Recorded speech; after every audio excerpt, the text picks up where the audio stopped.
کا معنی ایصال المکروہ بطریقۃ خفیۃ، یعنی دشمن کو ایسے طریقے سے نقصان پہنچاؤ کہ اس کو پتہ نہ چلے۔ انہوں نے کہا جس دن تم جاؤ تو صحیح نہ نہیں ہوگے نا۔ اچھا ان کو یقین تھا کہ بھئی ہمارے خدا ہیں، ان کو کون ہاتھ لگا سکتا۔ تو ایک دن ان کی سال میں عید ہوتی تھی، وہ باقاعدہ بڑی ان کا میلے رونق، بڑی عید، بڑا ذوق، بڑا شوق ہوتا تھا ان کو عید کا، اور اس میں سارے کے سارے بابل والے نکل جاتے تھے اور میدانوں میں جا کے اپنی عید مناتے تھے۔ وہ عید کا موقع جب آیا تو پوری قوم کے جو بڑے بڑے قبیلے کے سردار تھے وہ ابراہیم علیہ السلام کے پاس آئے۔ انہوں نے کہا دیکھیں آپ کا ہمارا مذہب کا جھگڑا تو ہے، لیکن ہم ہیں تو آخر ایک شہر کے رہنے والے، اور عید کا موقع ہے، ہماری خوشی میں بھی تو خدا کے بندے تم شریک ہوا کرو۔ ابراہیم علیہ السلام نے کہا کہ اچھا، آپ نے یوں غور کیا، فنظر نظرۃ فی النجوم فقال انی سقیم، دیکھا، انہوں نے کہا بھائی میں نے دیکھا ہے، غور کیا ہے ستاروں میں، ستارہ گردش میں آ رہا ہے اور میں بیمار ہونے والا، تو عید میں کیسے جاؤں؟ اسی لیے بعض علماء کہتے ہیں کہ تین کذبات ہیں، کیونکہ بخاری شریف میں بھی ایک حدیث ہے کہ حضور نے فرمایا کہ ابراہیم علیہ السلام نے ثلاث کذبات، کہ تین جھوٹ جو ہیں بولے، لیکن یاد رکھیں یہ بظاہر جھوٹ تھے، حقیقتاً جھوٹ نہیں تھے۔ حالانکہ ابراہیم علیہ السلام اس بات پہ ڈرے کہ قیامت والے دن جب سارے لوگ آئیں گے سیدنا ابراہیم الخلیل کی خدمت میں کہ آپ ہماری شفاعت کریں اللہ کے آگے، تو وہ یہی جواب دیں گے کہ بھئی میں نے 3 مواقع پر ایسی بات کی تھی، میں ڈر رہا ہوں کہیں اللہ مجھے پوچھنا لے۔ اور حضور نے بھی اس کو لفظ کذب کہا ہے، لیکن یہ صورتاً کذب ہے، حقیقتاً کذب نہیں ہے، لیکن شان جو بڑا ہے وہاں چاہے کوئی بات صورتاً بھی ہو تو ڈرتے ہیں نا۔ حالانکہ مقصد تو صرف ان کا یہ تھا کہ مجھے موقع ملے اور میں شرک پہ ضرب لگاؤں، تو اس میں جھوٹ کی کون سی بات تھی؟ لیکن پھر بھی آپ نے یعنی شان نبوت کہ بھی بظاہر تو میں بیمار نہیں نظر آ رہا اور میں ستاروں کو بھی نہیں دیکھ رہا، نہ میں ستاروں کو مانتا ہوں، پھر میں یہ بات کہہ رہا ہوں صرف ان کو اعتماد دلانے کے لیے۔ اور بعض علماء نے کہا کہ اس وقت بھی ابراہیم سچے تھے، اس سے بڑی بیماری ہے کہ ان کے سامنے کفر ہو، شرک ہو، اللہ کے نبی کا دل جلتا۔ اب جناب یہ ہوا کہ قوم جو تھی ساری کی ساری میلے پہ چلی گئی۔ ابراہیم علیہ السلام نے تسلی کر لی کہ ابا بھی میلے پہ گیا ہے اور خاندان بھی میلے پہ گیا ہے اور لوگ سارے میلے پہ گئے ہیں۔ فراغ الی آلہتہ، ارادہ ہے روغان سے نے خفیہ طریقے سے اور جلدی جلدی جانا۔ سیدنا ابراہیم علیہ خلیل علیہ الصلوۃ والتسلیم جو بڑی تیزی کے ساتھ جناب وہ ہاتھ میں کلہاڑا پکڑا اور تیزی کے ساتھ اور خفیہ راستوں سے سیدھا ان کا جو مین مندر تھا نا جو سومنات تھا بڑا، اس میں جب سیدنا ابراہیم الخلیل علیہ السلام پہنچے تو کیا دیکھتے ہیں کہ بتوں کی قطاریں لگی ہوئی ہیں اور سامنے جناب مٹھائیاں اور پھل اور فروٹ اور کھانے بھرے۔ اب ابراہیم علیہ السلام جب قریب گئے ان بتوں کے فرمایا الا تاکلون، کیوں نہیں کھاتے، اندھے ہو گیا، اتنا کھانا جو رکھا ہوا ہے پاگل ہو گئے؟ بھائی اتنی قیمتی چیزیں ہیں اور آپ کے ماننے والوں نے بنا کے رکھی ہیں، الا تاکلون، کیوں نہیں کھاتے؟ اچھا وہ کیا کھائیں بھائی، بت بھی کھاتا ہے وہ، اس نے کیا کھانے؟ اب ابراہیم علیہ السلام غصے میں جب آئے تو بس جناب پھر اللہ تبارک و تعالیٰ کے حکم سے اٹھایا قدوم، اٹھایا وہ کلہاڑا، اور اس کے بعد جناب شروع ہوئے مارنے کے لیے۔ کسی کا ناک نہیں، کسی کی گردن نہیں، کسی کی ٹانگ نہیں، سب کو قرآن کہتے ہیں فجعلہم جزازا، ٹکڑے ٹکڑے کا، الا کبیرا لہم لعلہم الیہ یرجعون، مگر جو ان کا سب سے بڑا بت تھا، سب سے بڑا ان کا خدا بنا ہوا تھا، اس کو نہیں چھیڑا اور اس کے کندھے پہ کلہاڑا رکھ کے حضرت ابراہیم علیہ السلام غائب ہو۔ اب جناب میلے سے قوم جب واپس آئی خشکیاں منا کے پکنک کر کے، اپنے مجرے شجرے کرنے کے بعد جب آئے کہ چلو بھائی اب مندر میں جائیں، اپنے خداؤں کے آگے بھی تو جا کے اپنا شکر کریں، ان کے آگے جا کے زیارت کریں، تبرک حاصل کریں، اور وہ جو کھانا رکھ کے گئے تھے وہ بھی اٹھائیں تاکہ پھر ہم نے کھانا ہے برکت کے لیے۔ وہاں جب آتے ہیں تو کیا دیکھتے ہیں کہ اللہ تبارک و تعالیٰ کی شان سے کہ وہاں تو سب کے ٹکڑے ٹکڑے، وہاں تو کچھ ہے ہی نہیں۔ اب جناب سب جمع ہو گئے، انہوں نے دیکھا ادھر آؤ بھائی ادھر آؤ، دیکھ رہا کمال ہو گیا، لا الہ، کہا حد ہو گئی جی، حد ہو گئی ہمارے خداؤں کے ساتھ حد، یعنی تمہارے عقل پہ تمہیں حد نہیں ہو گئی کہ تم نے دیکھ لیا ہے کہ جن کو خدا سمجھتے وہ ٹوٹے ہوئے ہیں، اس نے توڑنے والے کو بھی نہیں پکڑا۔ اب جناب سب کے سب قرآن کہتے قالوا من فعل هذا بآلہتنا انہ لمن الظالمین، اندازہ کہ بھی کون ہے جس نے ہمارے معبودوں کے ساتھ، آلہہ کے ساتھ، یہ بھی نہیں کہتے اسنامنا، یہ بھی نہیں کہتے بتوں کے ساتھ نہیں آلہتنا، اور وہ بڑا ظالم ہے کہ ہمارے خداؤں کے ساتھ یہ کر گیا. قالوا سمعنا فتى يذكرهم يقال له ابراہیم. اب جناب قوم کہنے لگی کہ ہم نے سنا ہے ایک نوجوان جس کا نام ابراہیم ہے، وہ ان کے بارے میں کہہ نہیں رہا تھا، اس دن سنا نہیں تھا، کہتا تھا میں ان کو ٹکروں گا. معلوم ہوتا ہے وہی ٹکر گیا ہمارے خدا. وہ ابراہیم سمینا فتى یذکرہم، ان کے بارے میں بات کرتا تھا نا، معلوم ہوتا ہے وہی ہے. قالوا فاتوا به علی اعین الناس لعلهم یشهدون. اب قوم نے کہا کہ ابراہیم علیہ السلام کو پکڑو اور سارے عوام کی عدالت میں، عوامی عدالت میں کھڑا کرو، تاکہ پتہ چلے ہمیں کہ ابراہیم علیہ السلام نے یہ کیا ہے، اور سب لوگ گواہ ہو جائیں، اور پھر ہم بادشاہ کے پاس بات کریں. اب جناب سارے کے سارے ابراہیم علیہ السلام کے پاس، اور اندازہ کریں کہ ایک اکیلا ابراہیم، کوئی اس وقت زمین پہ ابراہیم علیہ السلام کے ساتھ، یعنی وقت کی مقتدرہ قوتیں بھی دشمن ہیں، قوم بھی دشمن ہے، باپ بھی دشمن، ماں بھی دشمن ہے، اکیلا ابراہیم علیہ السلام کھڑے ہیں، لیکن اللہ کے ماننے والا جو ہے اس کو کبھی خوف نہیں آتا.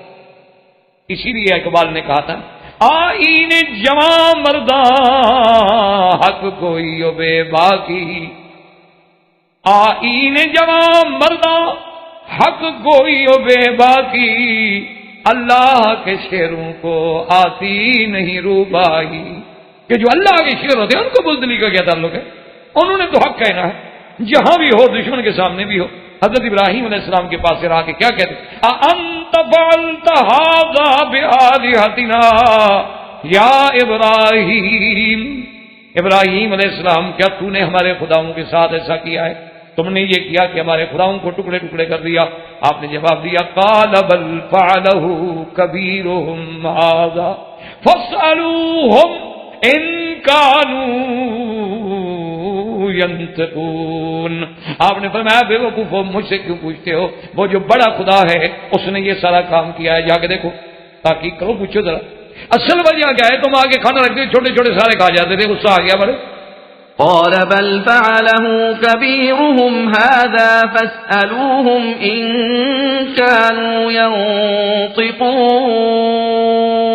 پوچھو ان سے جو مرے ہوئے، ان سے پوچھو کس نے مارا، میں نے مارا کہ اس نے مارا. فرجعوا إلى أنفسهم فقالوا إنكم أنتم الظالمون ثم نكسوا على رؤوسهم لقد علمت ما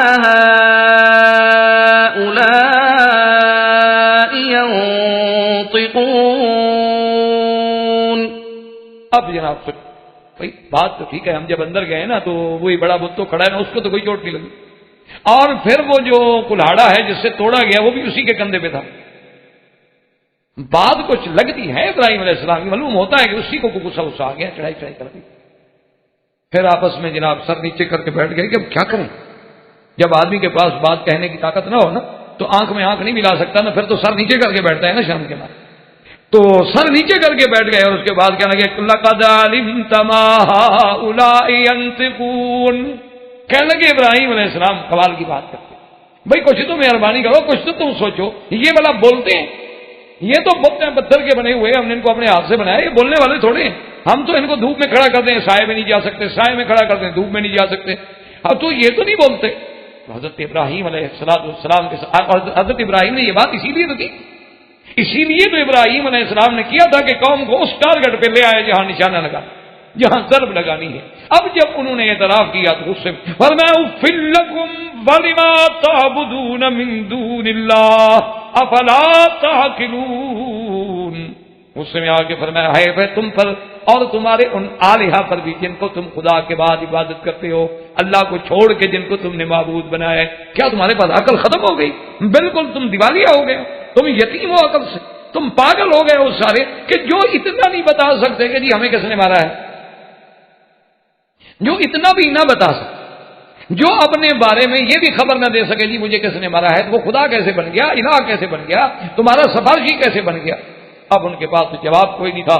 قوم بھی محاورے میں ہار گئی، اور اس کے بعد جناب انہوں نے مشورہ کیا کہ اب حل کوئی نہیں ہے، اب ایک حل ہے کہ بھئی ہماری اتنی برادری ہے، قوم ہے، طاقت ہے، بادشاہ ہے، تو پھر حل یہی ہے کہ ابراہیم علیہ السلام کو جلا دیا جائے اور قتل کر دیا جائے، لیکن اگر ہم خود قتل کریں گے تو پھر تو بات بڑھ جائے گی، اس لیے بہتر ہے کہ ان کا معاملہ جو ہے وہ ہم بادشاہ وقت کے پاس لے جائیں، اور بادشاہ بھی تو ہمارے مذہب پہ ہے، وہ بھی تو بت پرست ہے، تو لہذا اسے فیصلہ کرا کر فیصلہ کیا جائے، لیکن فیصلہ بہرحال ان سے یہی کرایا جائے کہ بھی سیدنا ابراہیم علیہ السلام کو جلایا۔ قالوا حرقوه وانصروا آلهتكم، اب ساری قوم جمع ہو کے مشورہ کیا کرتی ہے کہ بھی ابراہیم علیہ السلام کو جلا دو آگ میں، اور اپنے خداؤں کی مدد کرو، بھئی خدا لوگوں کی مدد کرتا ہے، تم خداؤں کی مدد کرو۔ یعنی آپ اندازہ فرمائیں کہ جب اللہ تبارک و تعالی عقل چھین لیتا ہے تو لوگوں کا عقیدہ یہ بن جاتا ہے کہ تم خدا کی مدد کرو۔ کہنے لگے ٹھیک۔ اب انہوں نے جناب روایات میں ہے، ایک روایت میں تو یہ ہے کہ بھئی قوم نے فیصلہ کیا، اور ایک روایت میں یہ ہے کہ نہیں، قوم نہیں بلکہ اس وقت جو بادشاہ تھا بابل میں وہ نمرود۔ اور یہ یاد رکھیں کہ 4 دنیا میں بادشاہ گزرے ہیں جنہوں نے تقریباً معظم ارجائے ارض پہ حکومت کی، یعنی اتنے بڑے بادشاہ تھے کہ اکثر زمین کے حصے پر انہوں نے حکومت، معظم ارجائے ارض۔ اور ان 4 میں سے 2 جو ہیں وہ اسلام مسلمان تھے، اور 2 جو ہیں وہ کافر۔ کافروں میں ایک نمرود تھا اور دوسرا بخت نصر، جس نے بہت بڑی حکومت۔ اور اسی طرح اللہ تبارک و تعالی نے حضرت سلیمان علیہ السلام اور سرکار دو عالم کو بھی پورے عالم پر اتنی بڑے حصہ زمین پر اقتدار عطا فرمایا ہے۔ تو یہ نمرود جو ہے یہ بھی بڑا سرکش، بڑا جبار اور بڑا قہار تھا، لیکن بعض علماء فرماتے ہیں کہ اس کے ساتھ جو واسطہ ہے، جو سابقہ ہے، وہ بعد میں پڑا ہے ابراہیم علیہ السلام۔ پہلے قوم نے فیصلہ کر دیا، قوم کا فیصلہ کیا تھا کہ بھئی ابراہیم علیہ السلام کو ہم بس جلا دیتے ہیں، بات کر۔ قالوا بنوا له بنيانا فألقوه في الجحيم، کہنے لگے کہ ایسا کرتے ہیں کہ ایک حظیرہ بناتے ہیں، بڑی جگہ بناتی ہیں، اور وہاں آگ جلائیں گے اور پھر ابراہیم علیہ السلام کو اس آگ میں ڈال دیں۔ تو انہوں نے بعض علماء نے لکھا ہے کہ 1 میل کے علاقے میں تقریباً بہت بڑا ایک ذخیرہ بنایا، ایک جگہ بنائی، پتھر توڑ توڑ کے دیواریں بنائی، اور بڑا چہاؤ دیواری دینے کے بعد وہ جب تیار ہو گئی جگہ، اب سب نے جناب حکم دیا کہ کوئی جتنی لکڑیاں لے آ کے سکتا ہے لکڑی لے آؤ۔ لوگ اونٹوں پر، گدوں پر، سروں پر لکڑیاں لا رہے ہیں اور بھر رہے ہیں اور بھر رہے ہیں، اور جب عین وہ لکڑیوں سے بھر گیا اس کے بعد پھر اس پہ آگ ڈال۔ اب جب آگ لگی تو وہ تو ایک عظیم آتش فشاں تھی، اور سیدنا ابراہیم علیہ السلام کو پکڑ کے لایا گیا، اور آپ کے بدن پہ بعض روایات مبارک میں یہ بھی ہے کہ حضرت کا لباس بھی اتارا۔ اسی لیے سیدنا محمد الرسول اللہ صلی اللہ علیہ وسلم نے فرمایا کہ قیامت والے دن سب سے پہلے لباس جنت جو ہے وہ میرے ابا ابراہیم علیہ السلام کو پہنایا جائے۔ تو صحابہ نے پوچھا یا رسول اللہ وقبل کا، آپ سے بھی پہلے فرمایا کہ ہاں، کیونکہ انہو اول من جرد فی سبیل اللہ، کہ ابراہیم الخلیل علیہ السلام پہلا پیغمبر ہے جو اللہ کے راستے میں جس کے کپڑے اتارے، تو اللہ تبارک و تعالیٰ ان کو وہ بدلہ دیں گے، اور قیامت والے دن سب سے پہلے انہیں لباس پہنے۔ اور آپ کے ہاتھوں کو بھی رسیوں سے باندھا گیا، اور ایک منجنیق لائی گئی۔ منجنیق بناتے تھے کہ اس میں پتھر رکھ کے دور سے مارتے تھے قلعے کے دروازوں کو توڑنے کے لیے، دیواروں کو توڑنے کے لیے، کیونکہ وہ آگ اتنی بلند تھی نا کہ ابراہیم علیہ السلام کو پکڑ کے اندر ڈالنے کا ان جائے، اس لیے منجنیق میں بٹھا دیا۔ اللہ تبارک و تعالیٰ کا فرشتہ ملک السحاب جو ہے، بادلوں پر جس کی لکھتی، اس نے عرض کیا کہ مولا کریم، تیرا خلیل ہے اور تیرے نام پہ آگ میں ڈالا جا رہا ہے، مہربانی کرو مجھے حکم دے دو، ابھی بادل برسا دیتے ہیں، آگ ختم۔ اللہ نے فرمایا جاؤ، خلیل کی مدد کر سکتے ہو کرو۔ فرشتہ آیا اور اس نے آ کے عرض کیا کہ یا ابراہیم، میں اللہ کا فرشتہ ہوں اور اللہ نے بھی مجھے اجازت دے دی ہے، میں اللہ کی اجازت کے بغیر تو آ نہیں سکتا، اگر آپ چاہیں تو ہم پر میں اما علیہ کا فلا حاجت ابھی، مجھے آپ کی کوئی ضرورت نہیں، جاؤ اپنا کام کرو، تم اپنے بادل شادو کرو، مجھے نہیں حتیٰ کہ روایات میں ہے کہ جبریل علیہ السلام آئے، انہوں نے کہا کہ ابراہیم الخلیل مہربانی کریں مجھے بتائیں حکم نے فرمایا تیرے پاس مجھے کوئی کام نہیں، کوئی غرض نہیں۔ یہ ہے مقام کہ ساری دنیا اللہ کے فرشتے ہیں، زندہ موجود ہیں، اللہ کے حکم سے آ رہے ہیں، لیکن اللہ کا نبی غیر سے مدد لینا نہیں چاہتا۔ ایاک نعبد و ایاک نستعین۔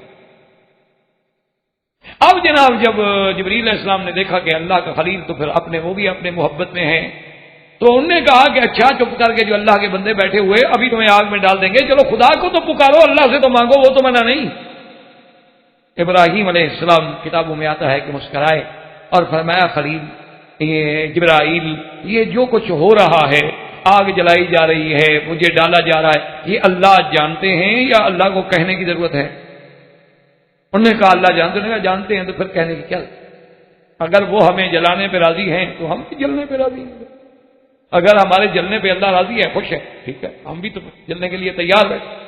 تو صرف ابراہیم علیہ السلام نے کیا کہا جو حضور صلی اللہ علیہ وسلم نے فرمایا ہے کہ لما القیا فی النار ابراہیم ماذا قال حسبنا اللہ ونعم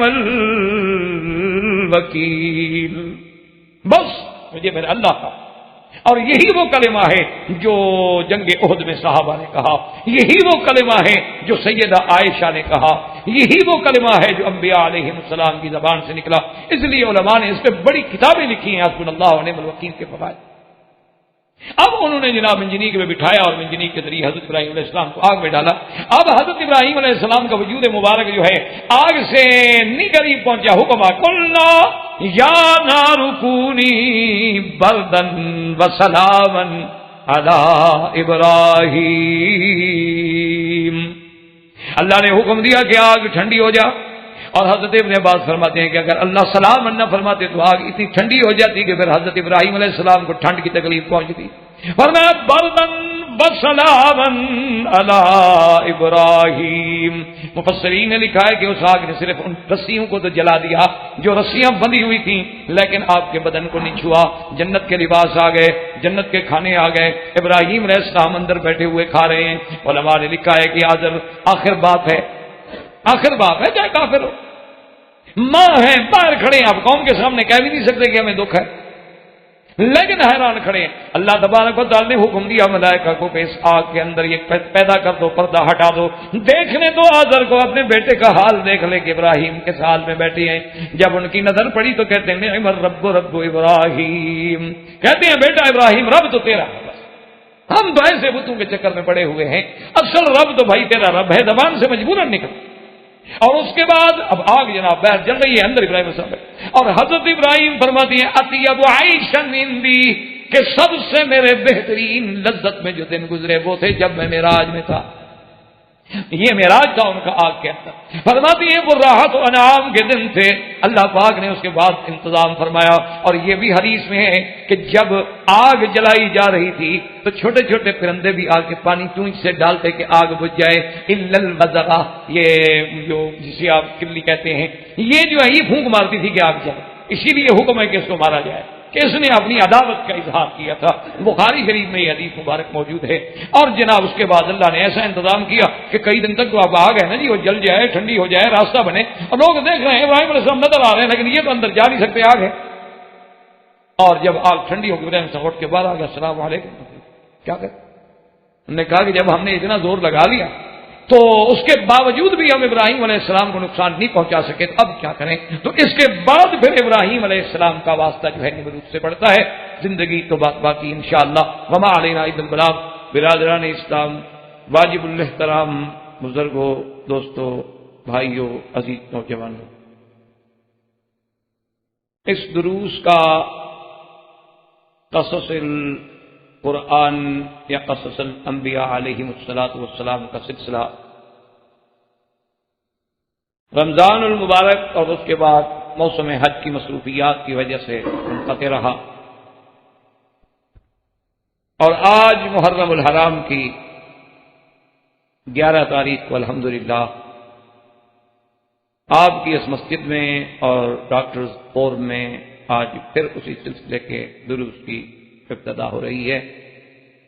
اللہ تبارک و تعالی سے دعا فرمائیں کہ جیسے آپ لوگوں کو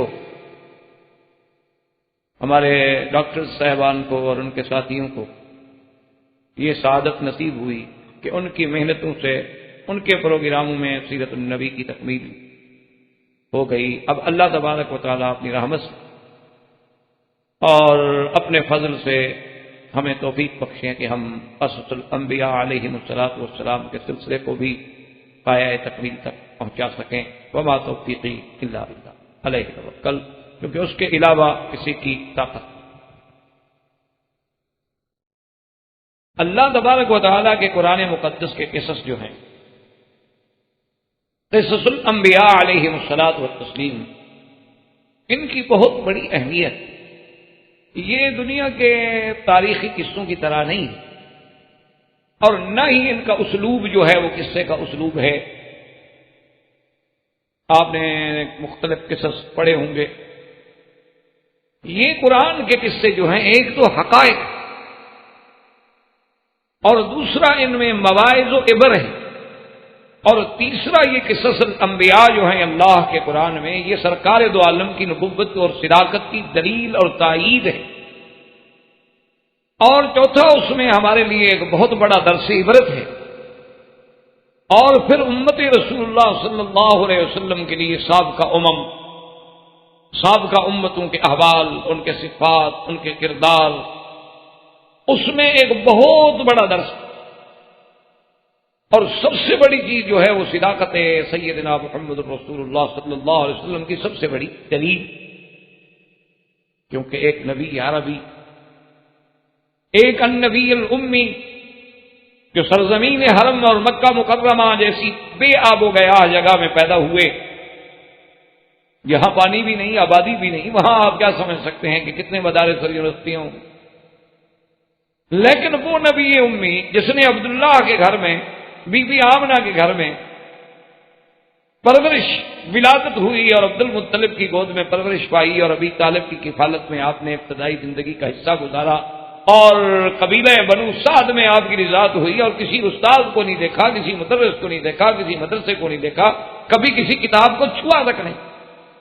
یعنی اللہ نے خود قرآن میں یہ بات فرمائی ہے کہ ما کنت تدری مل کتاب ولا الایمان، کہ میرے محبوب آپ کو تو یہ بھی علم نہیں تھا کہ کتاب کیا چیز ہے اور ایمان کے مبادی و تفاصیل کیا ہیں۔ وہ نبی امی جب ہمیں بیٹھ کے آدم علیہ السلام کا قصہ بتلائیں، اور نوح علیہ السلام کا قصہ بتلائیں، ادریس علیہ السلام کا قصہ ہمیں بتلائیں، اور اس کے بعد سیدنا ابراہیم علیہ السلام کا قصہ ہمیں بتلائیں، اور پھر جس کی تفصیل جزئیات تک اتنی حقیقی ہوں کہ آج تک دشمن اس کی تردید نہ کر سکے، تو ایک عام آدمی کو بھی بات سمجھ آ جاتی ہے کہ یہ خبر دینے والا لازم اس کا تعلق اللہ کی بھائی، ورنہ انہیں کیسے پتا ہو سکتا ہے جو بات صدیوں پہلے گزر گئی۔ تو اس لیے قصص انبیاء علیہم السلام جو ہیں، ان میں ایک بہت بڑی جو چیز ہے، وہ سب سے بڑی وہ گواہی ہیں، وہ شہادت ہیں، وہ دلالت ہیں ہمارے محبوب خدا، محبوب دو عالم سیدنا محمد مصطفیٰ صلی اللہ علیہ وسلم کی نبوت و رسالت۔ اور اسی ضمن میں ہم نے سیدنا ابراہیم علیہ السلام کا قصہ ذکر ہو رہا تھا۔ سیدنا ابراہیم علیہ السلام کے قصے کی آپ اہمیت کا اسی سے اندازہ لگائیں کہ اللہ نے قرآن میں 25 سورتوں میں سیدنا ابراہیم الخلیل کا قصہ ذکر فرمایا ہے، اور تقریباً 73 آیات، یعنی اندازہ کریں کہ یہ قصہ کتنا اہم ہے۔ اور ابراہیم الخلیل علیہ السلام کی ذات مبارک اتنی بڑی اہم ہے کہ ہر جماعت، یعنی آپ اندازہ کریں کہ یہودی عیسائیوں کو نہیں مانتے، عیسیٰ علیہ السلام کو نہیں مانتے، عیسائی یہودی کو نہیں مانتے، مشرکین دونوں کو نہیں مانتے، مسلمان تینوں کو نہیں مانتے، لیکن ان سب کے باوجود ابراہیم علیہ السلام کے ساتھ نسبت کا دعویٰ سب رکھتے ہیں۔ یعنی یہودیوں کو بھی یہ دعویٰ ہے کہ ہم تو ملت ابراہیمی پر، ہمارا دین دین ابراہیمی ہے۔ اسی طرح عیسائیت کو بھی یہ دعویٰ ہے کہ ہمارا دین دین ابراہیمی ہے، مسیحی بھی یہی کہتے ہیں، نصرانی بھی یہی کہتے ہیں۔ اور لطف کی بات تو یہ ہے کہ مشرکین مکہ، ان کا بھی یہ دعویٰ ہے کہ بھی ہم تو بالکل خالص ملت ابراہیم پہ ہیں، بلکہ ہم تو ابراہیم علیہ السلام کے کعبے کے مجاور ہیں۔ اور مسلمانوں کا تو ویسے ایک سچا دعویٰ ہے کہ ہم ملت ابراہیم پہ ہیں، تو یعنی اسی سے آپ اندازہ لگائیں کہ اللہ تبارک و تعالیٰ نے ابراہیم علیہ السلام کو کتنی بڑی عظمت بخشی تھی کہ ہر جماعت ایک دوسرے کی نفی کر رہی ہے لیکن اپنے آپ کو ابراہیم علیہ السلام کے ساتھ جوڑنا چاہتی. اسی لیے قرآن پاک نے اس بارے میں بھی باقاعدہ وضاحت فرمائی اور یہود و نصارہ کی بھی ترتیب فرمائی کہ ما کان ابراہیم یہودیا ولا نصرانیا ولکن کان حنیفا مسلما وما کان من المشرکین ان اول الناس بابراہیم الذین اتبعوہ ھذا النبی والذین. اللہ نے فرمایا کہ ابراہیم علیہ السلام قطعاً یہودیت پہ نہیں، ابراہیم علیہ السلام قطعاً نصرانیت پہ نہیں، ابراہیم علیہ السلام قطعاً مشرکین سے نہیں، بلکہ اگر سچ پوچھتے ہو تو ابراہیم علیہ السلام کا پیروکار اور ملت ابراہیمی پہ چلنے والا اگر کوئی ہے تو محمد مصطفیٰ صلی اللہ علیہ وسلم اس کے ساتھ ایمان لانے والے. لیکن اسی سے آپ اندازہ لگائیں مقام ابراہیم الخلیل علیہ السلام کا کہ ہر جماعت، ہر آدمی، ہر ملت اپنے آپ کو اسی ملت سے جوڑ رہی. تو اس لیے بھی حضرت ابراہیم علیہ السلام کی عظمت اور ابراہیم علیہ السلام کے واقعے کی اہمیت جو ہے وہ اور بڑھ جائے. اور اسی طرح آپ اندازہ فرمائیں کہ اللہ تبارک و تعالی نے جس گھر کو، جس کعبہ کو قبلہ بنا دیا، مرجع خلائق بنا دیا، اور ساری کائنات کا مسلمان وہ مشرق میں ہے، مغرب میں ہے، شمال میں ہے، جنوب میں ہے، خلا میں ہے، وہ بر میں ہے، بحر میں ہے، کسی بھی جگہ ہے، لیکن اپنے نماز کی توجہ کدھر کرے گا؟ قبلے کی طرف. اور مسلمان آپ اندازہ فرما لیں کہ دنیا کے کسی کونے میں ہو، چاہے وہ فرض پڑھ رہا ہو، وہ واجب ادا کر رہا ہو، وہ سنت پڑھ رہا ہو، وہ تہجد پڑھ رہا ہو، وہ اشراق پڑھ رہا ہو، وہ مطلقاً نوافل پڑھ رہا ہو، ہر نماز میں جہاں سرکار دو جہاں پہ صلاۃ و سلام بھیجیں گے وہاں سیدنا ابراہیم کا بھی ذکر آئے کہ اللہم صلی علی محمد وعلی آل محمد کما صلیت علی ابراہیم وعلی آل ابراہیم فی العالمین انک حمید مجید. تو سیدنا ابراہیم علیہ السلام کا بھی ذکر.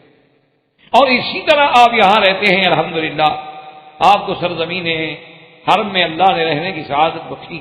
آپ جانتے ہیں کہ حج جو ہے وہ عظیم فریضہ. آپ یہ بھی جانتے ہیں کہ حج جو ہے وہ وحدت اسلامیہ کا ایک عظیم مظہر کہ ساری کائنات سے لوگ کھینچے ہوئے آ رہے ہیں ایک مقام. یہ کیا تھا؟ یہ مساوات اسلام تھی، یہ وحدت اسلامیت، یہ اجتماعیت اسلامیت، اور یہ پورے عالم کے لیے اسلام کا درس تھا کہ دیکھ لو ہمارے پاس کوئی گورے کالے کا مسئلہ نہیں، ہمارے پاس کوئی ہندی سندھی تورانی ایرانی نہیں، ہمارے پاس کوئی حسب نسب عربی اجمی نہیں، بلکہ ہم سب ایک احرام میں لبیک کہتے ہوئے ایک کعبے میں اور ایک مقام عرفات پہ کھڑے اور ایک ہی امام کے پیچھے ہم نمازیں ادا کر رہے ہیں. اس سے بڑا روح پرور منظر آج تک دنیا کے مذاہب نہیں پیش کر سکتے کہ 20 لاکھ آدمی ایک امام کے پیچھے کھڑا ہو اور اس کے ایک کاشن پہ کھڑا ہوتا ہے، رکوع کرتا ہے، سجود کرتا ہے، نماز کی ابتدا کرتا ہے اور نماز سے نکل جاتا ہے. اتنا بڑا ڈسپلن، اتنی بڑی تنظیم، اتنی بڑی وحدت، اتنی بڑی انسانیت، اتنی بڑی مساوات تو عالم کا کوئی بڑے سے بڑا مائی کا لال بھی پیش نہیں کرتا. اور اس وحدت کا، اس کائنات کے مرکز اصلی کا، اس مقام ہدایت کا، اس ہدی للعالمین کا بانی کون ہے؟ سیدنا ابراہیم. یعنی آپ اسی سے اندازہ، اور بلکہ اسی پہ انتہا نہیں، سرکار دو عالم تاجدار حرم سیدنا محمد رسول اللہ صلی اللہ علیہ وسلم نے فرمایا کہ جب مجھے معراج کی رات میں نے 7ویں آسمان پہ ایک گھر دیکھا اور اس کے ساتھ میں نے ایک ایسا خوبصورت آدمی بیٹھا ہوا دیکھا جس کی سفید داڑھی تھی اور داڑھی مبارک میں سینے تک بھری ہوئی تھی، اور آپ نے فرمایا کہ اس کی شکل کا یوں اندازہ لگا لو کہ میرے ساتھ ملتی تھی. تو میں نے جب جبریل علیہ السلام سے پوچھا کہ یہ کون سا گھر ہے، تو انہوں نے کہا کہ یہ بیت المعمور ہے، یہ آسمانوں میں اللہ کا کعبہ ہے، جیسے زمین میں کعبہ ہے یہ آسمانوں میں کعبہ ہے. تو میں نے کہا یہ کون بزرگ ہے؟ انہوں نے کہا ابو کا ابراہیم. یہ آپ کے ابا حضرت ابراہیم علیہ السلام ہے، آپ آگے بڑھیں اور اپنے ابے کو سلام۔ تو سرکار دو عالم فرماتے ہیں کہ میں نے آ کے سلام کیا تو انہوں نے فرمایا کہ مرحبا بالابن الصالح والنبی الصالح، کہ میں اپنے بیٹے کو مرحبا کہتا ہوں۔ اور اس وقت بھی وہ کعبۃ اللہ سے ٹیک لگا کے بیٹھے ہیں، تو جس پر محدثین و مفسرین نے فرمایا کہ اللہ نے جیسے زمین پر اپنے کعبے کا معمار ابراہیم خلیل کو بنایا ہے، اسی طرح آسمان کے کعبے کے ساتھ بھی ابراہیم الخلیل کو بٹھایا۔ تو یہ ساری سعادت جو ہے، یہ عظمت جو ہے، وہ سیدنا ابراہیم الخلیل علیہ السلام کو۔ اسی لیے کبھی کبھی میں اپنے دروس میں، تقریروں میں، اپنے مختلف ملکوں کے محاضرات میں بھی کہا کرتا ہوں کہ یہ میرے اللہ کی بے نیازی ہے اور اس کی شان ہے، تو نوازنے پہ آئے تو نواز لے زمانہ، تو جو کریم ٹھہرا تیرے کرم کا کیا ٹھکانا، کہ جب آپ نے اس سرزمین کو عظمت دینی تھی تو یہاں خلیل اللہ کا ڈیرا لگوا دیا، اور اگر آپ نے مدینہ منورہ کو عظمتوں سے ہمکنار کرنا تھا تو وہاں حبیب اللہ کو بٹھا دیا۔ ساری عظمت یا خلیل اللہ کے گھرانے کو آئی یا حبیب اللہ کے گھرانے کو آئی، اور ان دونوں کا تعلق پھر کس سے ہے کہ حبیب اللہ جو ہیں وہ بھی تو اولاد خلیل اللہ علیہ الصلوۃ والتسلیم۔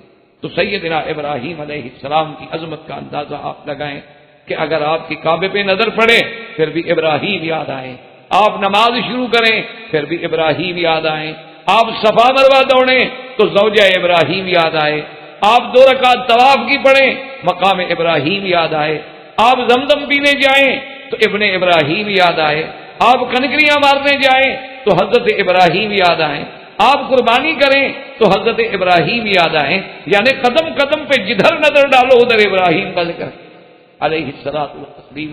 اللہ نے آپ کو اتنی بڑی عظمت، اتنی بڑی شان، اور اسی لیے آپ کے صفات بھی عظیم۔ اللہ نے آپ کو ایسا کریم بنایا اور ایسی شان بخشی کہ آدم علیہ السلام جیسے ابو البشر، کہ تمام کائنات کی ابتدا حضرت آدم سے، حضرت آدم علیہ السلام کے بعد جیسے ان کو لقب ملا ابو البشر کا، اسی طرح آپ دیکھیں کہ میرے محبوب مدنی صلی اللہ علیہ وسلم کو لقب ملا خاتم الانبیاء اور امام الانبیاء کا، تو سیدنا ابراہیم علیہ السلام کو لقب ملا ابو الانبیاء، یعنی ابراہیم الخلیل اتنے بڑے عظمت والے ہیں کہ اللہ نے آپ کی ذریت میں، آپ کی نسل میں، آپ کے خاندان میں نبوت رکھی، کہ پھر اس کے بعد ابراہیم علیہ السلام کے آنے کے بعد جتنے نبی آئے ہیں سب اولاد ابراہیم، پھر کسی اور سے نبی نہیں آئے۔ یعنی آپ دیکھ لیں کہ سیدنا ابراہیم کی اولاد میں حضرت اسحاق، حضرت اسماعیل، حضرت اسحاق بھی نبی ہیں، اور حضرت اسحاق کی اولاد میں حضرت یعقوب بھی نبی ہے، حضرت یعقوب کی اولاد میں یوسف بھی نبی ہے، پھر جتنے نبی ہیں سب ذریت ابراہیم، اور حضرت اسماعیل حضرت ابراہیم کی اولاد ہیں، اور حضرت اسماعیل کی اولاد میں خاتم الانبیاء محمد الرسول اللہ صلی اللہ علیہ وعلا آلہ واصحابہ وسلم تسلیما کثیرا کثیرا، یعنی اندازہ فرمائیں کہ یہ عظمت جو ہے وہ بھی سیدنا ابراہیم الخلیل علیہ السلام۔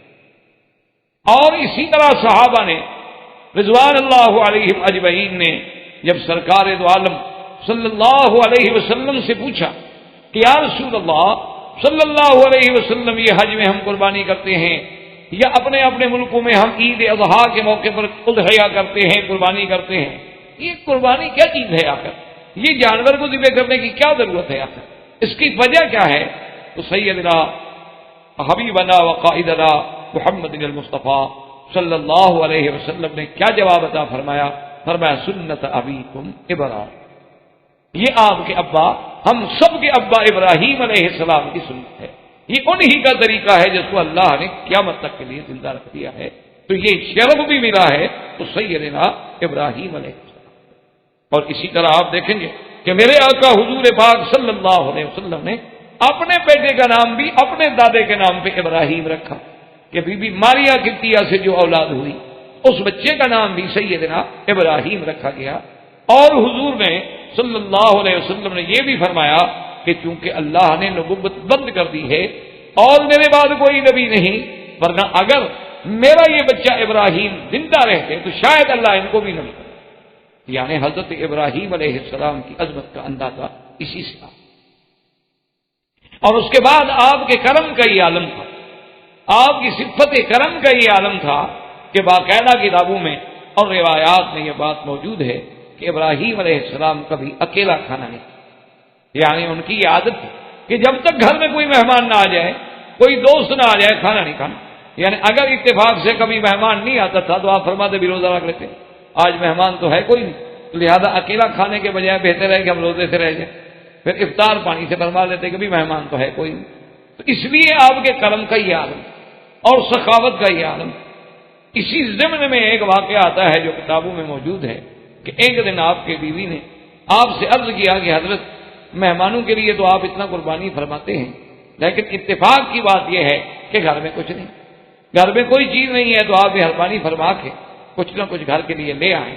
تو آپ نے سواری لی اور بوریاں اٹھائیں اور بوریاں اٹھا کے چل پڑے، اور وہ دور تھا کافر بادشاہ کا۔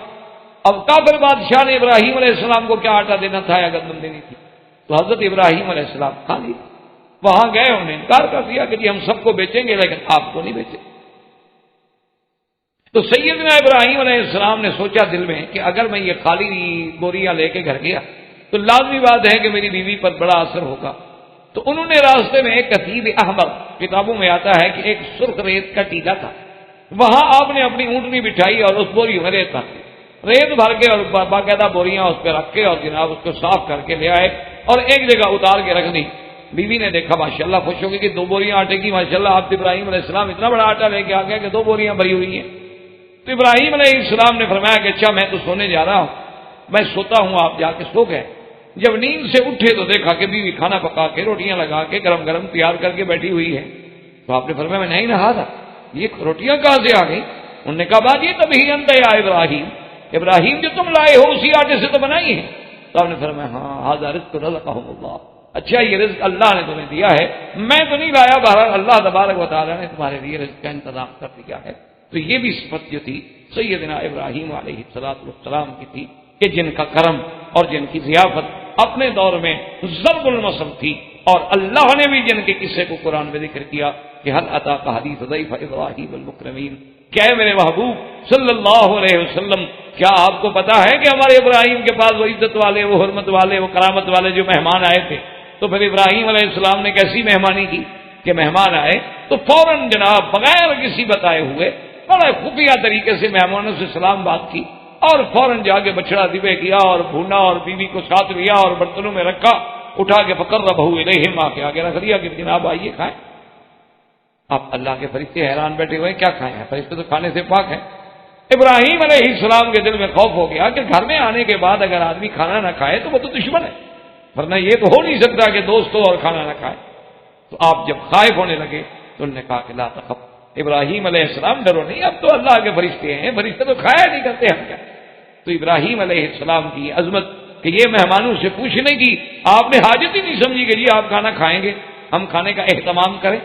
اسی لیے علماء نے یہ سنت ابراہیم نکالا ہے کہ گھر میں آنے والے سے آپ کبھی نہ پوچھیں کہ آپ نے کھانا ہے، آپ نے پینا ہے، آپ کیا پسند فرمائیں گے، آپ کیا جو اللہ نے دیا ہے چپ کر کے وہاں حاضر پیش کر دیں، وہ تناول فرما دے الحمدللہ، اور تناول نہ فرمائے رکھ لیں، بچے کھا لیں گے، اللہ تبارک و تعالیٰ اس نعمت کے کھانے والے کو بھی بھیج دیں گے۔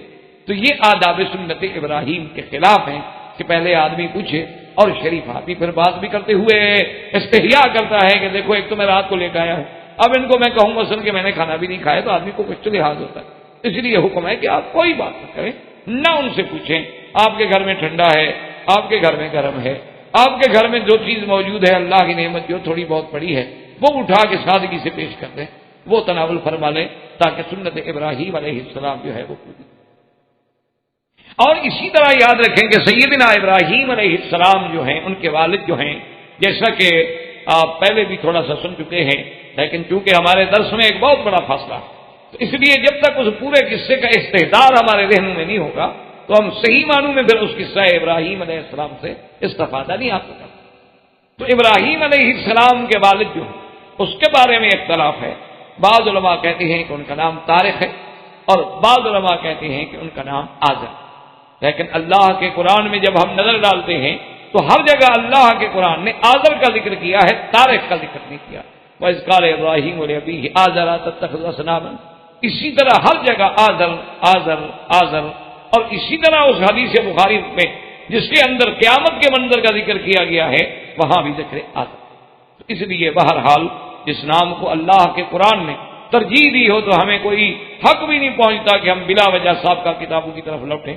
جب اللہ کہتا ہے آزر، اور بعض علماء کرام نے اس کو یوں جمع کیا ہے، انہوں نے کہا کہ اصل بات یہ ہے کہ ابراہیم علیہ السلام کے باپ کا نام تو طارق تھا، اور یہ پھر سام ابن نوح کی اولاد تھے، لیکن وہ جس بت کی پوجا کرتے تھے اس بت کا نام تھا آزر. تو اس لقب کی وجہ سے آپ کا لقب آزر ہو گیا، تو لوگ اصل نام بھول.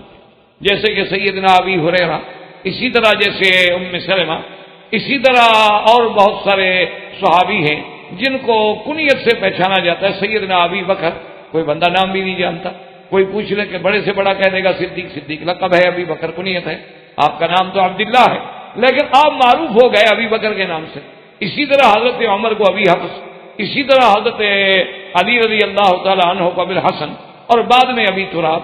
اس لیے بعض نام ایسے ہوتے ہیں جو کنیت اتنی معروف ہو جاتی ہے، لقب اتنا معروف ہو جاتا ہے کہ لوگ نام بھول جاتے ہیں، یعنی لوگ اصل نام جو ہے وہ بھول جاتے ہیں، پھر اسی کنیت سے اس کو یاد کرتے ہیں. اس لیے بعض علماء یہ کہتے ہیں کہ ابراہیم علیہ السلام کے والد کا نام تو طارق تھا، لیکن جس عبادت کرتے تھے صنم کی، اس صنم کا نام چونکہ آزر تھا تو اس کی عبادت کی وجہ سے آپ کو لوگوں نے آزر کہنا. اور اسی طرح یہ باتیں ہمیں کتب سابقہ سے ملتی ہیں کہ ابراہیم علیہ السلام کی پیدائش جو ہے وہ ارض بابل میں ہے، شمالی عراق میں آپ پیدا ہوئے. اور اسی طرح یہ بات ہمیں ملتی ہے کتب سابقہ سے بھی اور اللہ کے قرآن کی روشنی میں بھی کہ ابراہیم علیہ السلام کو دو قوموں سے واسطہ پڑا. ایک قوم بابل میں ہے اور ایک قوم حران میں ہے. حران کا علاقہ ہے جہاں سے آپ نے پھر شادی کی، بی بی سارہ جو تھی ان کا تعلق حران تھا. تو یہ دو علاقے تھے، ایک بابل کا علاقہ شمالی عراق میں اور ایک علاقہ تھا حران دمشق اور شام کے رستے میں. ان دونوں قوموں سے ابراہیم علیہ السلام کا واسطہ پڑا ہے.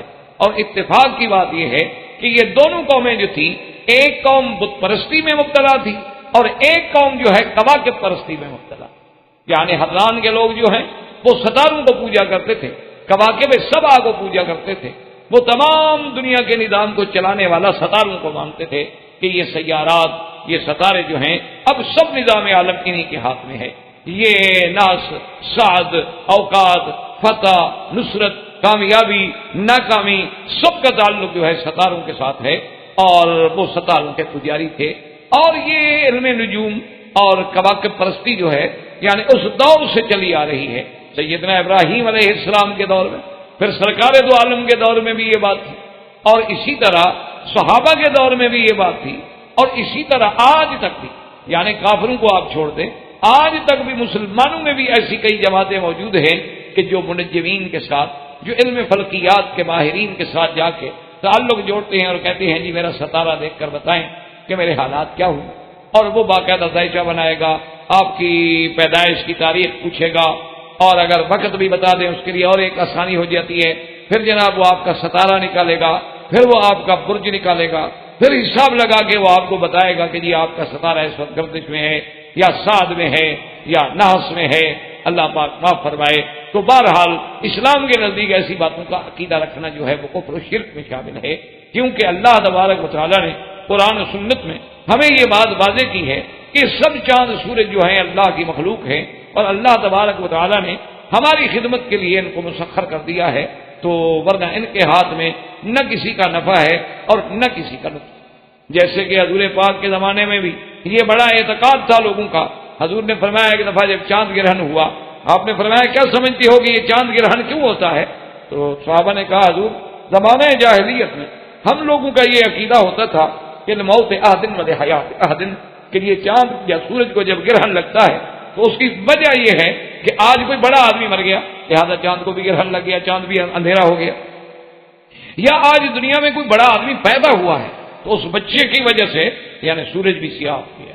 حضور پاک صلی اللہ علیہ وسلم نے فرمایا کہ لا یخسفان لموت احد ولا لحیات احد انہما آیاتان من آیات اللہ یخوف اللہ بہما عبادہ. اللہ کے بندے کسی کی موت و حیات کے لیے نہ ڈوبتے ہیں، نہ سیاہ ہوتے ہیں، نہ گرہن لگتی ہے. یہ تو اللہ کی نشانیاں ہیں، اللہ اپنے بندوں کو ڈرانے کے لیے دکھاتے ہیں کہ اتنے بڑے قرے نوری جو ہیں اگر ہم ان کو بے نور کر سکتے ہیں تو ایک انسان تو کوئی حیثیت نہیں رکھتا. اس لیے اس کے اندر تحدید ہے، لیکن یہ سلسلہ بہت ہی پرانا، یعنی سیدنا ابراہیم علیہ السلام کے زمانے میں بھی تھا۔ اور اسی طرح بعض مفسرین نے بھی، بڑے بڑے علماء نے بھی ایک غلطی کی ہے، انسان ہے، انسانوں سے غلطیاں ہوتی ہیں، اللہ تبارک و تعالی ہمیں بھی، ہر مسلمان کو بھی معاف فرما دے۔ بڑے بڑے کیوں اصولی بات ہے نا کہ تیرنے والا ہی ڈوبتا ہے، جو آدمی کبھی سمندر میں گھسے ہی نہ، تیری نہ، اسے کیا ڈوبنا ہے؟ اسی لیے آپ کو پتا ہے نا، گاڑی چلانے والے سے گاڑی ٹکرائے گی، جب چلائے گا نہیں تو کیسے ٹکرائے گا؟ اس لیے علماء سے غلطیاں ہوتی ہیں، وہ بھی انسان ہے۔ تو بہت سارے علماء سے یہ بھی غلطیاں ہوئی ہیں کہ انہوں نے یہ بھی لکھا کہ ابراہیم علیہ السلام خود چاند اور سورج کے اس میں مبتلا تھے، اور ایسا ایسا ایسا ایسا پھر ابراہیم علیہ السلام پر انکشاف ہوتا گیا تو پھر آپ ہٹ گئے۔ حالانکہ یہ بات غلط ہے۔ اللہ جن کو نبوت دیتے ہیں، یاد رکھیں، ان کا تو عالم ارواح میں فیصلہ ہو چکا ہوتا ہے۔ آپ نے خود پڑھا ہے حدیثوں میں اور سنا ہے کہ حضرت آدم علیہ السلام نے جب داؤد علیہ السلام کے روح کو دیکھا تو پوچھا کہ یا اللہ، میرے اس بیٹے کی آپ نے عمر کتنی لکھی؟ اللہ نے فرمایا کہ 60 سال۔ تو کہا اللہ میرے بڑا خوبصورت میرا بیٹا ہے، عمر بہت تھوڑی ہے، لہٰذا میری عمر میں سے 40 سال آپ اس کو دے دیں۔ تو اب جب موت کا وقت قریب آیا اور اسرائیل آئے تو انہوں نے کہا کہ بھائی تیار ہو جائے۔ انہوں نے کہا نہیں، میرے تو 40 سال بچے ہیں بابا، تم جلدی آ گئے ہو۔ انہوں نے کہا اچھا، آپ نے بیٹے کو جو دی تھی؟ انہوں نے کہا میں تو مجھے یاد ہی نہیں۔ آدم علیہ السلام پھر بھول گئے، جیسے کہ درخت کے مسئلے میں بھول گئے تھے۔ تو بہرحال میرے کہنے کا مقصد یہ ہے کہ نبوت کے فیصلے تو عالم ارواح میں ہو جاتے، یہ تھوڑے ہوتے ہیں کہ وہ دنیا میں آنے کے بعد ان کو پہلے ہم نرسری میں داخل کرتے ہیں، پھر پرائمری میں داخل کرتے ہیں، پھر ہم اس کو مڈل پہ، پھر او لیول، پھر اے لیول، پھر ہم یونیورسٹی میں لے جائیں گے، پھر نبی بنے گا۔ یہ تھوڑا ہوتا ہے، وہ تو اللہ تبارک و تعالیٰ ان کے پہلے فیصلے فرما چکے ہیں۔ اسی لیے سرکار دو جہاں نے فرمایا کہ وَإِنِّي عِندَ اللَّهِ لَخَاتَمُ النَّبِيِّينَ وَآدَمُ مُنْجَدِلٌ فِي طِينَتِهِ، کہ ابھی آدم کا مٹی اور پانی ملا ہوا تھا اور مجھے اللہ نے اس وقت نبی بنا دیا تھا اور خاتم الانبیاء بنا دیا۔ اس لیے ہمیشہ یہ بات جو ہے، اور قرآن ابراہیم کے بارے میں تو خود کہتا ہے کہ وَلَقَدْ آتَيْنَا إِبْرَاهِيمَ رُشْدَهُ مِنْ قَبْلُ وَكُنَّا بِهِ عَالِمِينَ، کہ ہم نے ابراہیم کو پہلے سے ہدایت دے دی تھی، پہلے سے ہم نے ان کو رشد عطا فرما دیا تھا۔ یہ نہیں تھا کہ آدم علیہ السلام، ابراہیم علیہ السلام آہستہ آہستہ آئیں، تو یہ ایک دھوکہ ہے۔ اصل وہ دھوکہ کیوں لگا ہے کہ ابراہیم علیہ السلام کا ایک مناظرانہ رنگ ہے۔ ہر آدمی کا ایک مناظرانہ رنگ کا ایک انداز ہوتا ہے۔ جیسے کہ ایک دفعہ ایک بہت بڑا شیعہ کا مناظر تھا، اس کا مناظرہ ہو رہا تھا ایک اہل سنت والجماعت عالم کے ساتھ، اور مناظرہ اس بات پہ ہو رہا تھا کہ بھئی حضرت سیدنا ابی بکر صدیق رضی اللہ تعالی عنہ نے حضور صلی اللہ علیہ وسلم کی وراثت جو تھی، اس میں ایک بہت بڑا علاقہ تھا جس کا نام فدق تھا، خیبر کے علاقے میں، اور وہ فدق جو تھا تو لازمی بات ہے کہ میراث تھا حضور کا، اور بی بی فاطمہ الزہرا کو سیدنا ابی بکر صدیق رضی اللہ تعالی عنہ نے آپ کا میراث جو تھا فدق وہ نہ دیا، اور بی بی صاحبہ نے آ کر درخواست دی، بی بی صاحبہ نے طلب کیا، لیکن حضرت صدیق انکار کر گئے، فغضبت فاطمہ، اور بی بی فاطمہ جو ہے وہ ناراض ہو۔ تو اسی سے وہ شیعہ پھر بڑی دوہر لگاتے ہیں کہ دیکھو جی، ایک تو اللہ کے نبی کا میراث نہ دینا، حضور کی بیٹی کو محروم کر دینا، میراث کا غصب کر لینا، پھر بی بی فاطمہ کو ناراض کر دینا، اور جس پہ بی بی فاطمہ ناراض ہو جائیں اللہ کا نبی ناراض ہو گئے، اللہ کا نبی ناراض ہو تو خدا ناراض ہو گیا، تو پھر ابو بکر کی خلافت کیسے بچتی؟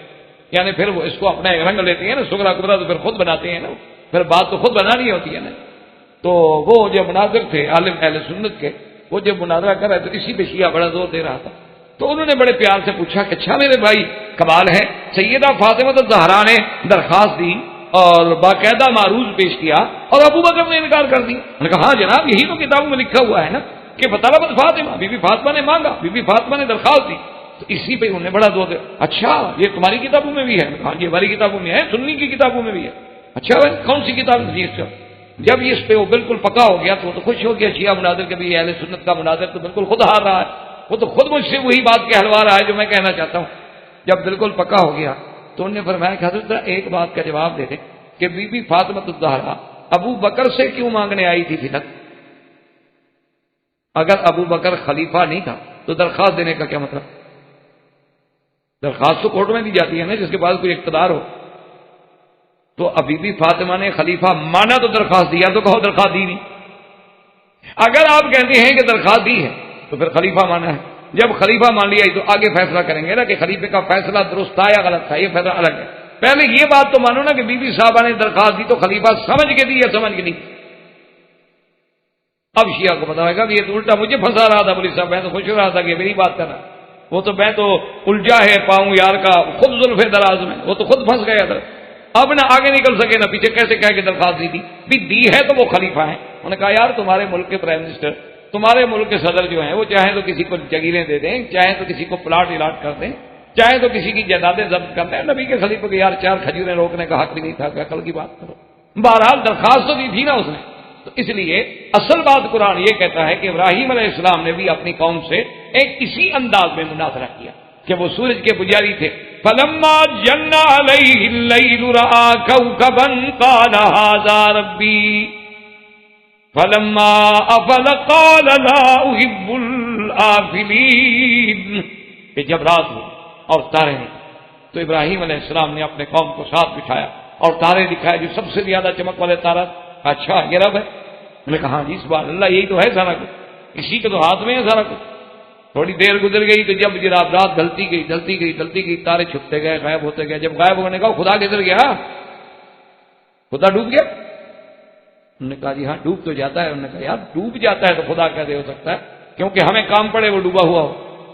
اچھا خدا ہوا، ہم اب کھڑے رہے نا کہ خدا میں یہاں نکلے تو ہم درخواست پیش کریں، وہ تو خود ڈوب گیا۔ اب قرآن کہتا ہے کہ فلما جن علیہ اللیل رأى کوكبا قال هذا ربی فلما افل قال لا احب الآفلین فلما رأى القمر بازغا قال هذا ربي فلما أفل قال لئن لم يهدني ربي لأكونن من القوم الضالين۔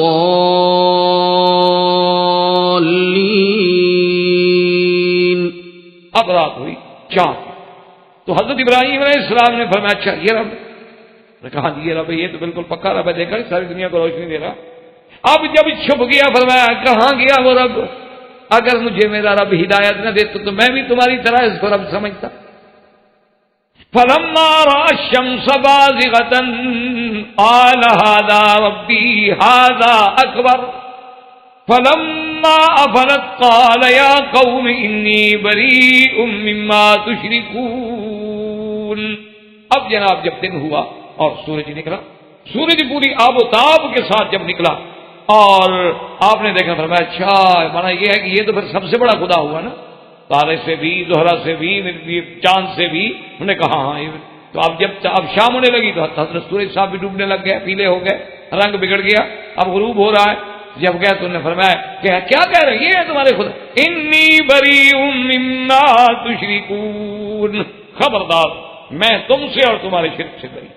اصل میں ابراہیم علیہ السلام نے اس انداز میں قوم کو سمجھایا تھا، اور یہ قاعدہ ہے علوم نحو میں بھی کہ جیسے ہاذا ربی ہاذا اکبر، یہاں حمزہ استفہام مقدر ہوتا ہے، اہذا ربی اہذا اکبر، یعنی بطور سوالی اچھا یہ خدا ہے، اچھا یہ خدا یہ بڑا خدا ہے، تو یہ بطور استفہام ہے۔ یہ نہیں کہ ابراہیم علیہ السلام پہلے ستاروں کو مانتے تھے، ان کو خدا سمجھتے تھے، پھر اللہ میاں نے سمجھ دی اور پھر آہستہ آہستہ آہستہ آہستہ بت پرستی سے تدریجی طور پر نکلتے آئے نا۔ اللہ کے پیغمبر جو ہیں، اللہ کے نبی کی تو شان بڑی ہے، میرے مدنی کے تو صحابہ سیدنا صدیق، سیدنا علی رضوان اللہ علیہ اجمعین نے کفر کے زمانے میں بھی کبھی بت کو سجدہ نہیں کیا۔ تو جب اللہ نے انبیاء کے صحابہ کو معبود رکھا ہے تو اللہ اپنے نبیوں کو کیسے اس میں مبتلا کر سکتے ہیں کہ وہ زندگی کے کچھ حصے میں تو ستاروں کی پوجا کرتے رہیں اور بعد میں ٹھیک ہو جائیں۔ تو لہذا یاد رکھیں اصل بات یہ تھی کہ قوم حران میں جو تھی ان کا عبادت کا تعلق تھا نجوم سے، اور بابل میں جو تھے ان کا تعلق تھا بت پرستی تھے، وہ صنم پرست تھے۔ اب ابراہیم علیہ السلام نے ان کو بھی سمجھانے کی کوشش کی، ان کو بھی نصیحت فرمائی، ان کو بھی ہدایت کی، اور بڑا جس کے بارے میں ہم نے قرآن پاک میں ابھی یہ آیت مبارک تلاوت کی ہے کہ اللہ پاک نے خود قرآن میں اس کو ذکر کیا کہ اذ قال لأبيه يا أبت لم تعبد ما لا يسمع ولا يبصر ولا يغني عنك شيئا، کہ ابا جان آپ کیوں ایسی چیزوں کی عبادت کر رہے ہیں جو سنتے نہیں، دیکھتے نہیں، کوئی فائدہ نہیں پہنچاتے؟ وہ کھڑے ہیں پڑے ہیں، جو ماپو تو بندے خدا سے بڑے ہیں، یہ اچھی دیوی دیوتا تم نے بنا رکھے ہیں، میرا بھائی کیا کر رہے؟ یا ابت انی قد جاءنی من العلم ما لم یأتک فاتبعنی اہدک صراطا سویا۔ ابا جان، اللہ نے مجھے جو علم نبوت دیا ہے جو تمہارے پاس نہیں ہے، مہربانی کریں آپ میرے ساتھ چلیں، آپ میری اتباع کریں، میں آپ کو صراط مستقیم پہ لے جاؤں۔ اگر آپ نے ایسا نہ کیا مجھے ڈر ہے کہ رحمان کا عذاب آپ کو نہ پکڑ لے۔ لیکن آپ کے ابا کو بھی بات سمجھنا۔ غصے میں آ گئے، انہوں نے کہا کہ دیکھو ابراہیم، اگر تم اپنی ان باتوں سے باز نہ آئے نا، لَأَرْجُمَنَّكَ وَهْجُرْنِي مَلِيًّا، میں تو تمہیں ماروں گا۔ بعض علماء نے کہا کہ زبانی طور، بعض نے کہا کہ نہیں میں تمہیں پتھروں سے ماروں گا، رجم کروں۔ حضرت ابراہیم علیہ السلام نے کہا قال سلام علیک، اچھا ابا مارو نہیں، میری طرف سے تو تم مطمئن رہو، میں تو تمہیں کوئی تکلیف نہیں پہنچ، لیکن اب آپ کا اور میرا رہنا جو ہے مل کے گزارا نہیں ہو۔ سأستغفر لك ربی انہ کان بی حفیا، میں اپنے پروردگار سے آپ کے لیے بخشش مانگوں گا، مجھے یقین ہے کہ میرا رب جو ہے میرے ساتھ مہربانی کریں گے۔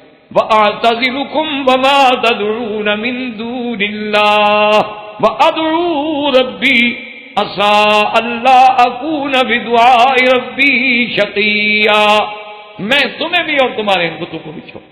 اور اسی طرح اب دیکھیں کہ جب قوم یہ بھی نہ سمجھی، ساری قوم نہ سمجھی، بات نہ سمجھا، تو ایک دن ابراہیم علیہ السلام نے کہا کہ اچھا یہ اس طرح تو نہیں سمجھ، تَاللَّهِ لَأَكِيدَنَّ أَصْنَامَكُمْ، انہوں نے کہا اچھا مجھے بھی اللہ کی قسم ہے میں بھی تمہارے خداؤں کو ٹکروں گا، ابھی تم ایسے نہیں مانتے ہو نا، کیونکہ لاتوں کے بھوت جو ہے وہ باتوں سے نہیں۔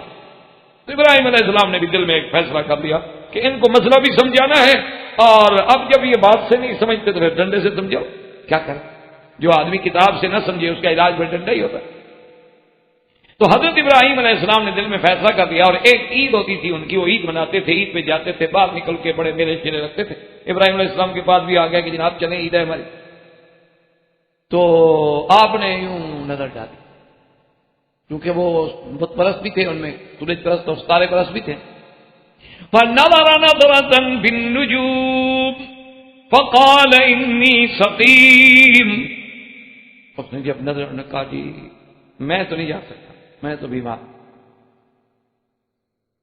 انہوں نے کہا اچھا تمہاری مرضی بھی، ہم تو چاہتے تھے کہ ہمارے ساتھ آپ چلیں، ذرا آپ بھی خوشی میں شریک ہوں، آپ بھی دیکھو نا ساری زندگی یہاں گھر میں بیٹھے رہتے ہو، بس ہم سے لڑتے رہتے ہو، بات چلو گے ذرا کھلی ہوا ہوگی، پکنک شکنک ہوگی، یہ ہوگا وہ۔ انہوں نے کہا بس دیکھو نا میں بیمار ہوں، بیمار آدمی نے کیا جانا تم کو، کچھ چلے۔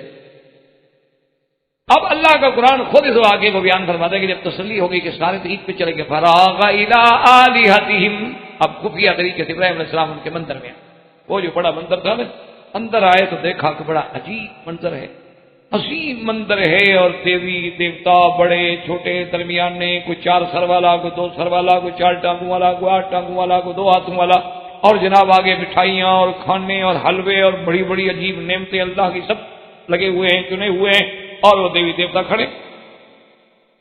ابراہیم علیہ السلام جب آگے آیا کہا الا تاکلون، کھاتے کیوں نہیں؟ تمہارے سامنے اتنا بڑا مال جو پڑا ہوا ہے، کھاؤ۔ اب کیا کھائیں بھائی، پتھر کیسے کھائیں؟ بالکم لا تنطقون، اچھا چلو بولو تو صحیح، بتاؤ صحیح کو میدا خراب ہے تمہارا، بدہضمی ہے، کیوں نہیں کھاتے ہو؟ اتنی بڑی چیزیں رکھی ہوئی ہیں سامنے، آپ جناب وہ کیا بولے، پتھر کیا بولتا ہے؟ یہ تو آدمی کے اپنے تخیلات ہوتے ہیں نا کہ جی ہاں بھگوان اور بھگوان اور بھگوان اور بھگوان فلان فلان فلان، حقیقت کیا ہے وہ جانتے ہیں کہ وہ پتھر ہے جو ہم نے باہر سے خود اٹھایا رکھ دیا۔ بس اللہ تبارک و تعالیٰ جب ناراض ہوتے ہیں نا عقل مانتا ہے۔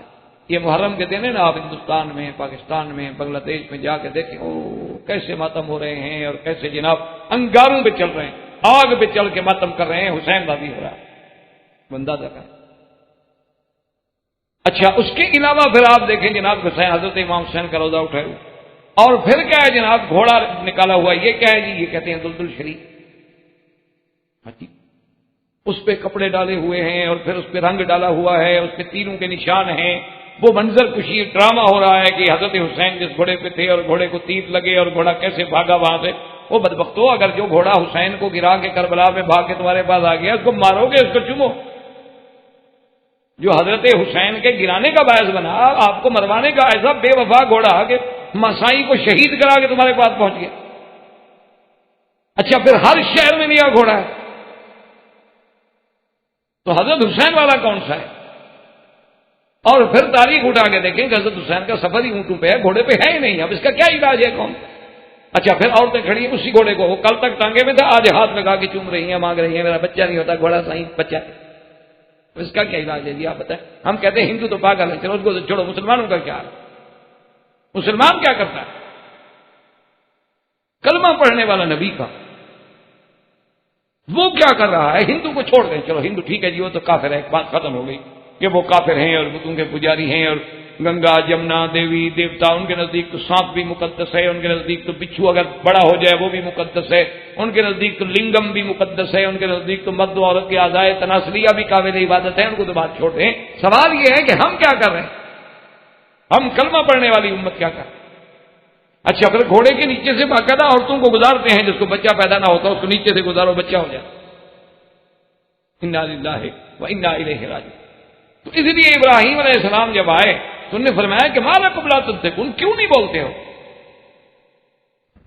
اب کیا بولوں بھائی، کیوں نہیں کھاتے ہو کچھ نہیں؟ ابراہیم علیہ السلام نے اٹھایا جناب کلہاڑا، اور اس کے بعد ٹکڑے ٹکڑے، قرآن خود کہتے فجعلہم جزازا، ٹکڑے ٹکڑے کر الا کبیرا، ان کا جو بڑا تھا ان کو چھوڑ دیا، باقی سب کو اڑا دیا۔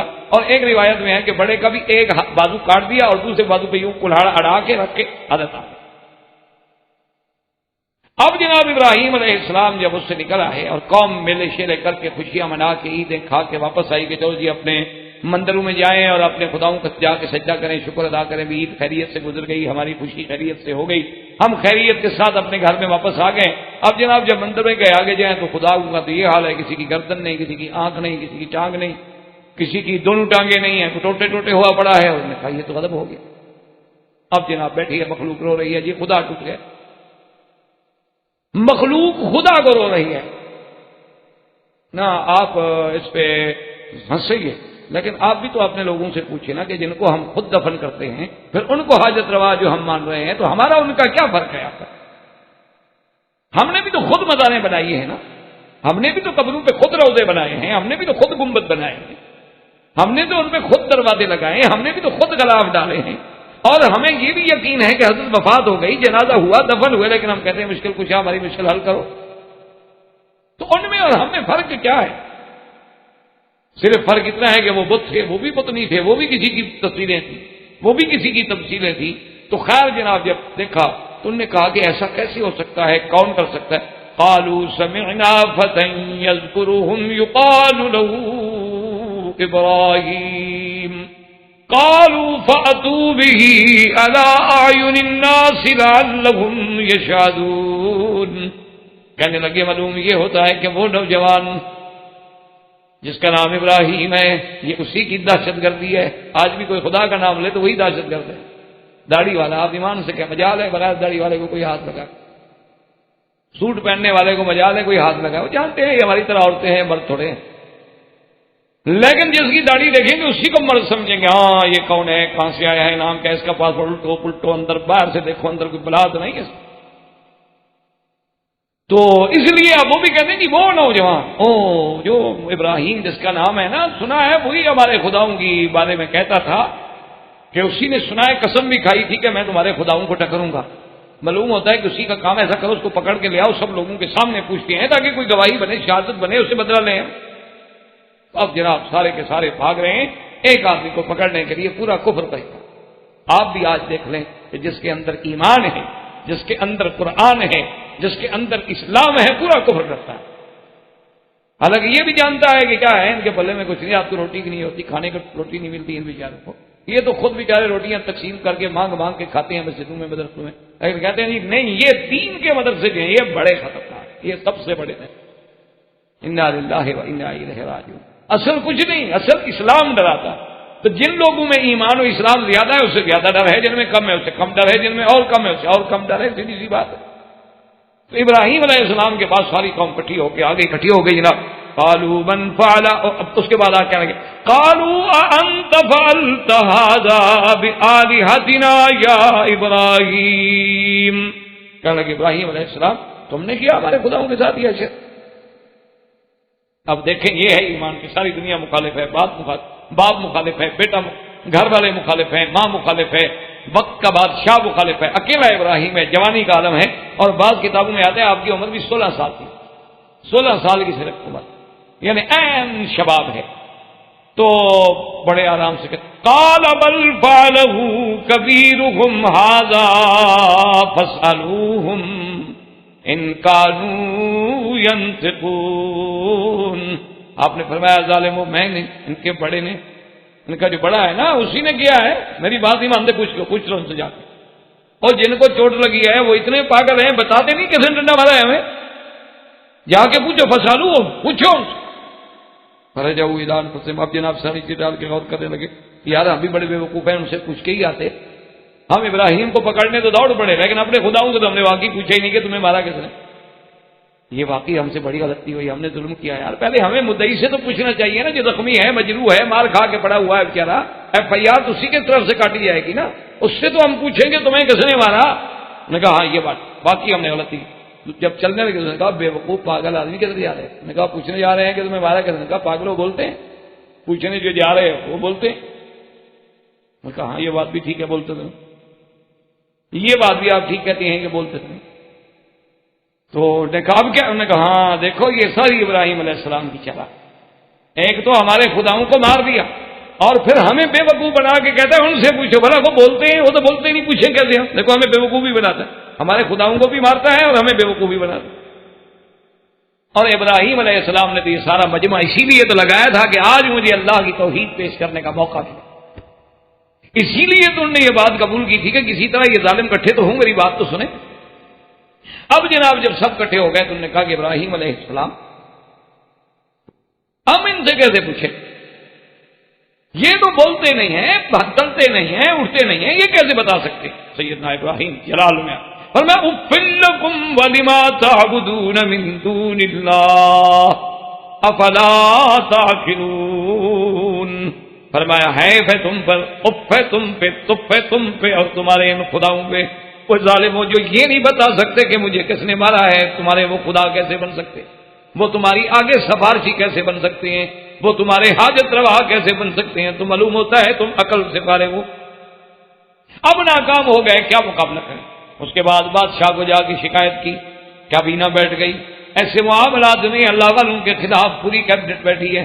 قالوا حرقوه وانصروا آلهتكم ان كنتم فاعلين، کہنے لگے اگر تم کرنا چاہتے ہو تو ایسا کرو، یہ روز روز کا مقابلہ نہیں ہو سکتا، ایک دفعہ ابراہیم علیہ السلام کو آگ لگا کے چکے میں ڈال کے آگ میں ڈال کے جلا ڈالیں تاکہ آئندہ کسی کو جرت نہ ہو کہ ہمارے خداؤں کے خلاف اقدام کر سکے۔ تو مفسرین نے لکھا ہے کہ انہوں نے ایک ارض سلبہ میں، خشک بنجر زمین میں، 1 میل ضرب 1 میل یعنی 1 مربع میل کے اندر ایک الاؤ روشن کیا، آگ ڈالی، اور عقیدت کا یہ عالم تھا کہ کسی بچہ کسی کا بیمار ہو تو منت مانتی تھی کہ میرا بچہ ٹھیک ہو جائے، میں 2 اونٹ لکڑی دوں گی ابراہیم کو جلانے کے، یعنی اندازہ کریں اس وقت بھی منتوں کا ہی عالم، جاہلوں کا ہی عالم تھا منتیں ماننا۔ اور اسی لیے سرکار دو عالم صلی اللہ علیہ وسلم نے فرمایا کہ اللہ نے جتنے جانور پیدا کیے، پرندے پیدا کیے، سب نے اس آگ کو بجھانے کی کوشش کی الا البزغہ، مگر یہ بزغہ جو ہے، یہ کلڑی جسے آپ کہتے ہیں، یہ کان ینفخ، یہ آگ کو بڑھانے کے لیے پھونکے مارتی تھی کہ آگ بڑھ جائے، اس لیے حضور نے حکم دیا کہ اس کا قتل کرنا جو ہے وہ ضروری ہے، کہ جس کو بھی نظر آئے اس کو مار ڈالو۔ کہ یہ ابراہیم علیہ السلام کے آگ جلانے کے لیے آپ دیواروں پہ دیکھتے ہیں رات کو دن کو چڑھ کے پھرتی ہیں، بڑی بڑی ہوتی ہیں، چھوٹی ہوتی ہیں، تو اس کو عربی میں کہتے ہیں وزغہ۔ تو اس وزغہ سے ویسے بھی یہ بڑی گندی زہریلی بلا چیز ہے، کسی برتن سے گزر جائے، کھانے پہ گزر جائے، کھانے میں گر جائے تو یہ بڑی زہریلی اور نامراد نقصان دہ چیز ہے۔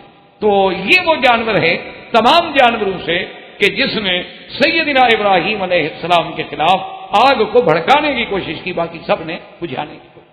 تو سیدنا ابراہیم علیہ السلام کو آگ میں ڈالنے کے لیے لیا ہے۔ اب 1 مربع میل میں آگ جل رہی ہو تو قریب کون جائے بھائی؟ قریب جانے کی طاقت کس کو؟ تو اب کیا کریں؟ تو ایک منجنیق بنا کے لے آئے۔ تو یہ سب سے پہلے منجنیق جو ایجاد ہوئی ہے تو زمانے ابراہیم میں ہوئی، اور منجنیق بنانے والے کا نام تھا ہیزن۔ اس نے یہ منجنیق بنائی تھی کہ ابراہیم علیہ السلام کو اس میں بٹھا دے، اس کو رسی باندھ دیتے ہیں اور رسی کے ساتھ ایسے جھولا جھلائیں گے اور پھر نیچے والی رسیاں جو کھینچیں گے تو الٹ کے ابراہیم علیہ السلام دور سے آگ میں جا پڑے۔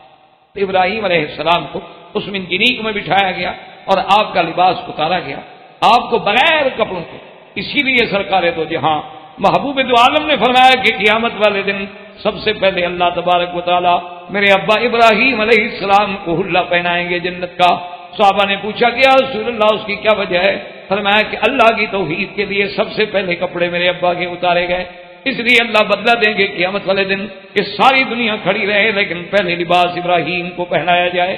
سیدنا ابراہیم علیہ السلام منجنیق میں بٹھا دیے گئے، آگ تیار ہے، رسیاں تیار ہیں، پھینکنے والے تیار ہیں، اللہ کے فرشتے رو رہے ہیں۔ اللہ نے فرمایا جاؤ ملک فرشتے تمہیں اجازت ہے میرے ابراہیم کی مدد کرو۔ ملک الجبال آیا، پانی کا فرشتہ آیا، بادلوں کا فرشتہ آیا، ابراہیم حکم کر ابھی بارش برسا کے آگ بجھا دیتی ہیں۔ فرمایا اما الیک فلا حاجت لی، مجھے تمہاری کوئی غرض نہیں، مجھے تمہاری کوئی تمنا نہیں۔ حضرت جبریل علیہ السلام آئے، انہوں نے کہا ابراہیم مجھے حکم کرو میں اس آگ کو اٹھا کے کافروں پہ ڈال دوں۔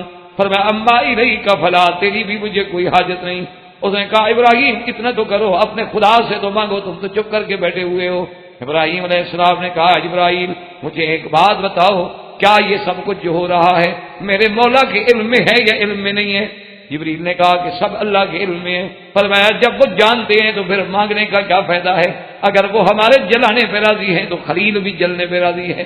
میں اپنے اللہ کے فیصلے سے انکار نہیں کر سکتا، اس لیے اللہ تبارک و تعالیٰ نے فوراً حکم دیا جب خلیل کو ڈالا گیا، قلنا یا نار کونی بردن وسلاما علی ابراہیم وما علینا الا البلاغ وصلی اللہ تعالی علی خیر خلقہ سیدنا محمد وعلی آلہ وصحبہ اجمعین۔